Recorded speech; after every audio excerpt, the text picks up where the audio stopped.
Party, ఇటు BJP party, మూడు పార్టీల కలయిక కూటమి. చంద్రబాబు నాయుడు గారి సుదీర్ఘ రాజకీయ అనుభవం, గ్రేట్ కంట్రీ ప్రధానమంత్రి మోడీ గారి చరిష్మా, ఇటు పక్కన matinee hero super star Shri Pawan Kalyan గారి ఆకర్షణ, ఈ మూడు కలిసి ఈ రోజున ప్రభంజనాన్ని సృష్టించిన ఆంధ్రప్రదేశ్ రాష్ట్రంలో ఎప్పుడైతే కూటమిగా ఏర్పడ్డారో జగన్మోహన్ రెడ్డి గుండెల్లో రైళ్లు పరిగెత్తున్నాయి. ఇక నేను గెలిచేది లేదు, నా పార్టీ లేదు, నాకు అధికారం లేదని ఆ రోజునే అనుకున్నాడు అతను.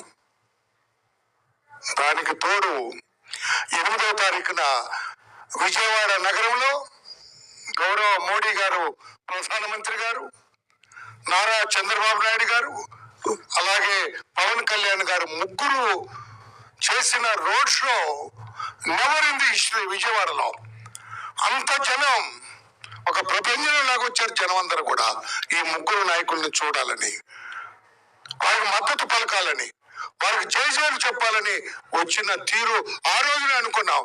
ఎస్, ఈ కూటమి ల్యాండ్ స్లైడ్ విక్టరీ కొట్టబోతుంది. ఈ జగన్మోహన్ రెడ్డి అరాచక పరిపాలనకు స్వస్తి పలకబోతుంది. ఈ జగన్మోహన్ రెడ్డి అప్రజాస్వామిక పరిపాలనకు చరమగీతం పాడబోతుంది. ఈ జగన్మోహన్ రెడ్డి రాజ్యాంగ వ్యతిరేక పరిపాలనకు తిరోధకాలు ఇవ్వబోతుందని ఆ రోజునే అనుకున్నాం. 13వ తారీఖున పోలింగ్ రోజు అనుకున్నాం. ఆ పోలింగ్ సరళ గమనించాం. వన్ సైడ్ అయిపోయింది పోలింగ్ అంతా కూడా. ముఖ్యంగా మహిళలు అయితే మాకొద్దు ఈ జగన్, మాకొద్దు ఈ జగన్ పరిపాలన, మాకొద్దు ఈ రాక్షస పరిపాలన అనుకుని వాళ్ళందరూ కూడా అర్ధరాత్రి కూడా క్యూలో నిలబడి ఓట్లు వేసిన విధానాన్ని గమనించాం. అయిపోయింది జగన్మోహన్ రెడ్డి పైన అనుకున్నాం. ఈ ప్రపంచం ఇలాగే కొనసాగుతుంది. ప్రజలకి ఏదైతే హామీలు ఇచ్చారో ఈ ముగ్గురు నాయకులు అవన్నీ కూడా తూచా తప్పకుండా అమలు చేస్తారు. జగన్మోహన్ రెడ్డి లాగా చెప్పేది ఒకటి చేసేది ఒకటి కాదు.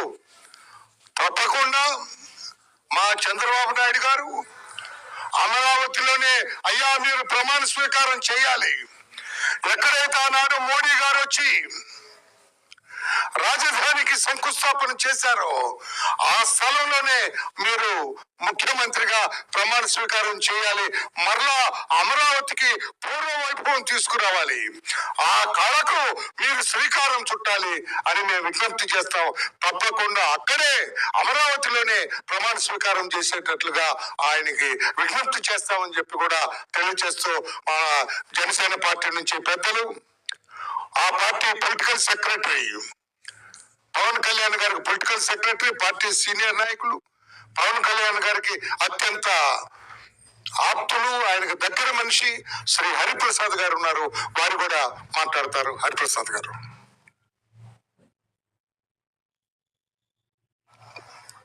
ధన్యవాదాలు రామయ్య గారు. మీడియా మిత్రులందరికీ నమస్కారం. సునామీ లాంటి ఈ విజయం పవన్ కళ్యాణ్ గారు, చంద్రబాబు గారు, మోడీ గారి మీద ప్రజలకున్న నమ్మకానికి నిదర్శనం. ఈ విజయం ఈ రాష్ట్రానికి ఎంతో అవసరం, ఎంతో మేలు చేస్తుందని భావిస్తున్నాం. ఎందుకంటే అగ్రగామిగా ఉండే ఆంధ్రప్రదేశ్ అన్ని రంగాల్లోనూ వెనకబడిపోయింది. ఇంకొక 5 ఏళ్ల పాటు ఈ ప్రభుత్వాన్ని భరించే స్థితిలో లేవని ప్రజలంతా ఒక నిర్ణయానికి వచ్చేశారు. దానికి నిదర్శనమే సునామీ లాంటి ఈ ఫలితాలు. ముఖ్యంగా ఈ అవినీతి ప్రభుత్వం మీద జనసేన అధినేత శ్రీ పవన్ కళ్యాణ్ గారు జరిపిన పోరాటం మీ అందరికీ తెలిసింది. ఇప్పటి సభలో నేను వైసీపీ వ్యతిరేక ఓటు చేయలనివ్వను అని ఆయన శపథం చేసినాడే వైసీపీ పరాజయం ఖరారైపోయింది.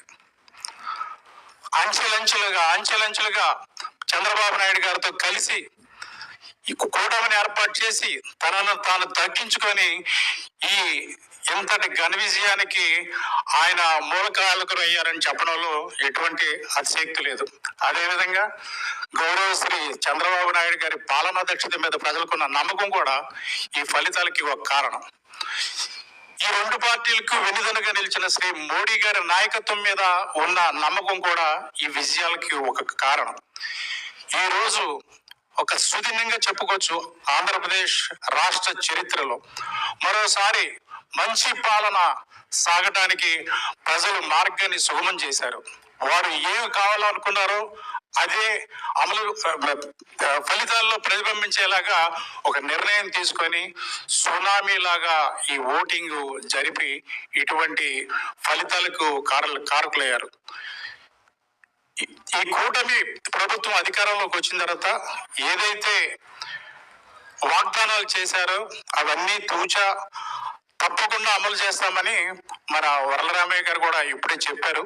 ఖచ్చితంగా అమలు చేసి తీరుతారు. ఎందుకంటే ఈ కూటమి వెనుక ఉన్న నాయకులు చంద్రబాబు గారు, శ్రీ పవన్ కళ్యాణ్ గారు. ప్రజల ఆకాంక్షలు, వాళ్ళ కోరికలు వారిద్దరికీ క్షుణ్ణంగా తెలుసు. అందుకనే తప్పకుండా ఈ రాష్ట్రాన్ని అతి వేగంగా అభివృద్ధిలో ముందుకు తీసుకెళ్ళడానికి ఈ ఇద్దరు నాయకులు మోడీ గారి ఆశీస్సులతో ముందుకెళ్తారని, సుపరిపాలనకు ఈ రోజు నుంచే శ్రీకారం చుడతారని గట్టిగా విశ్వసిస్తూ థ్యాంక్ యూ. ఇప్పుడు బీజేపీ పార్టీ నుంచి శ్రీ చైతన్య గారు, state election maintenance committee convener. Chaitanya గారు. మీడియా మిత్రులందరికీ నమస్కారం. కేంద్రంలో బలమైన నాయకత్వంతో దేశంలో అట్లాగే ప్రపంచంలో భారతదేశానికి ఒక గొప్ప ఇమేజ్, బ్రాండు తీసుకెళ్లిన మోడీ గారితో పాటు రాష్ట్రంలో ఎన్డీఏ అలయన్స్ పార్టీలు అంటే బీజేపీతో పాటు అలయన్స్ పార్టీలు అయిన టీడీపీ, జనసేన, ఎంతో దూరదృష్టి విజన్ కలిగిన చంద్రబాబు నాయుడు గారి నాయకత్వం, పవన్ కళ్యాణ్ గారు శక్తి, సామర్థ్యం, ఆయనకున్న ఎనర్జీ, ఆయనకు ఒక తపన, మంచి చేయాలని తపన, అట్లాగే మా రాష్ట్ర నాయకురాలు, మా రాష్ట్ర అధ్యక్షురాలైన పురంధరేశ్వరి గారి నాయకత్వంలో మా అభ్యర్థులందరూ 6 పార్లమెంట్లు మరియు 10 అసెంబ్లీలు బ్రహ్మాండమైన మెజార్టీతో గెలవబోతున్నారు. ఇది బ్రహ్మాండమైన తీర్పు, ఆంధ్ర రాష్ట్ర ప్రజల విజయం. ఇది ఒక దుర్మార్గుణ్ణి ఏ రకంగా అయితే పంపించాలో ప్రజలు ముందే నిర్ణయించుకొని అదే విధంగా అతను చేసిన దుర్మార్గ పరిణామాలను తిరస్కరించడం అనేది ఆంధ్ర రాష్ట్ర ప్రజలందరి విజయం. అది ఆంధ్ర రాష్ట్ర ప్రజలందరికీ శుభాకాంక్షలు మరియు ధన్యవాదాలు.